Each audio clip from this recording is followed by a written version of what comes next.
Bonjour à tous et bienvenue sur ma chaîne, j'espère que vous allez bien, très heureuse de vous retrouver à nouveau pour une excellente recette. Aujourd'hui, je vous partage un magnifique gâteau. Donc, j'ai réalisé un gâteau sablé sans gluten et des gâteaux, comme vous voyez, donc des craquelés sans gluten également au glaçage royal. Je vous laisse découvrir la recette en détail. Pour les ingrédients, j'ai réalisé ma recette avec une farine sans gluten. Voilà, donc 330 g de mélange de farine de manioc et de farine de maïs blanche.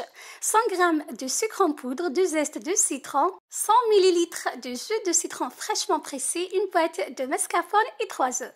Je commence par mettre dans le saladier le sucre et les œufs. À l'aide de mon batteur électrique, je vais blanchir ma préparation. J'ajoute par la suite le mascarpone. Voilà, 250 g de mascarpone.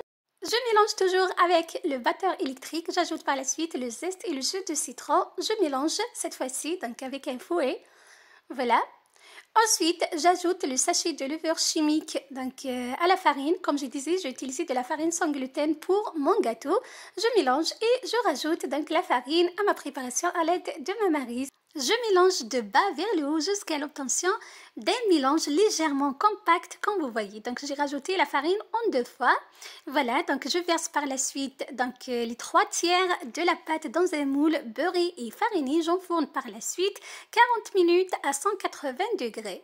Voilà, donc le reste de mélange, j'ajoute 100 g de noix de coco pour préparer la deuxième préparation ou bien la deuxième recette. Donc à partir de la même recette, à partir des mêmes ingrédients, j'ai réalisé 2 recettes. Là, j'ai bien rajouté, donc j'ai bien incorporé la noix de coco râpée. Je forme par la suite des boules que je dispose sur une plaque chemisée d'un papier sulfurisé. J'aplatis légèrement à l'aide donc, de ma main.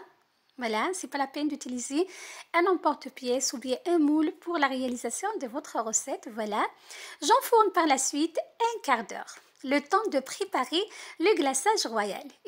Pour le glaçage royal, j'aurai besoin de sucre glace, donc environ 200 à 250 g de sucre glace et un blanc d'œuf. Il suffit juste de rajouter le blanc d'œuf progressivement au sucre glace en mélangeant après chaque ajout jusqu'à l'obtention d'une consistance légèrement liquide. Donc vous allez voir, je vais vous montrer la consistance. Donc je vous conseille de rajouter le blanc d'œuf au sucre glace et non pas l'inverse pour obtenir un magnifique glaçage royal. Là, comme vous voyez, mon glaçage est prêt. Voilà, il suffit juste de presser quelques gouttes de citron pour avoir plus de goût et c'est bon. Voilà, donc le glaçage est prêt. Mon gâteau également, donc il est bien cuit, il est bien doré. Les craquelés également, donc les mini gâteaux qu'on a réalisés avec la noix de coco. Il suffit juste de démouler donc, le gâteau dans une assiette et verser le glaçage royal par-dessus. Voilà, vous utilisez donc soit une cuillère, soit une poche à douille et votre gâteau est prêt. Pour plus de goût de citron, j'ai râpé donc de citron vert. Voilà, je laisse le gâteau donc égoutter sur un emporte-pièce comme vous voyez. Voilà, je vous donne même 10 astuces.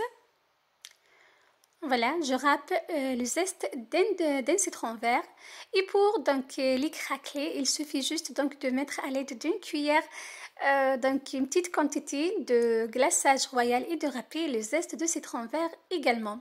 Voilà, donc mes 2 recettes sont prêtes, le gâteau et les craquelés. Donc ces 2 recettes à partir d'une même base. Voilà, là je vous coupe pour que vous voyez la texture. C'est un gâteau vraiment magnifique, super bon. Donc, si vous appréciez donc, les recettes sans gluten, les gâteaux au citron, je vous invite vraiment à réaliser ce gâteau et ces craquelés, donc ces mini gâteaux chez vous. Voilà, donc c'était ma recette pour vous aujourd'hui. Je vous ai proposé un gâteau sablé et des craquelés. J'espère que ma recette vous aura plu. À très bientôt. Bye bye.